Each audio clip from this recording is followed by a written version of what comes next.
എനിക്ക് ഈ ഗായികമാരുടെ ശബ്ദം ഈ ഇമിറ്റേഷൻ ഇത്തിരി കൂടുതലായതുകൊണ്ട് എൻ്റെ ഒരു കുഴപ്പം എന്താ വെച്ചാൽ ഞാനിപ്പോൾ പാട്ട് പാടുമ്പോൾ എൻ്റെ അടുത്തുനിന്ന് ഒരാൾ വേറെ എന്തെങ്കിലും ഒരു ശബ്ദം ഉണ്ടെങ്കിൽ ഞാൻ ഈ പാട്ടൊക്കെ മറന്ന് അവരുടെ വിച്ചിന് പോകും. പണ്ട് ഞങ്ങൾ താരോത്സവം എന്നുള്ള പ്രോഗ്രാം ചെയ്തുകൊണ്ടിരുന്നപ്പോഴത്തേക്കും നാടൻപാട്ട്, അപ്പോൾ എല്ലാവരും നാടൻപാട്ട് സരിയ ചേച്ചി പൊളിക്കും, നല്ല പിച്ചുള്ളൊരു പാട്ടുമാണ് ഞാൻ എടുത്തിരിക്കണേ. താനിന്നോ തന്താനാരോ തന്താനാരോ താനാരോ താനിന്നോ തന്താനാരോ തന്താനാരോ താനാരോ.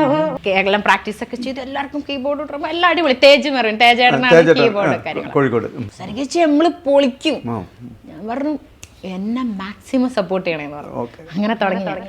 താനിന്നോ തന്താനാരോ തന്താനാരോ താനാരോ താനിന്നോ തന്താനാരോ തന്താനാരോ താനാരോ. ഇവര് വേക്കുന്നു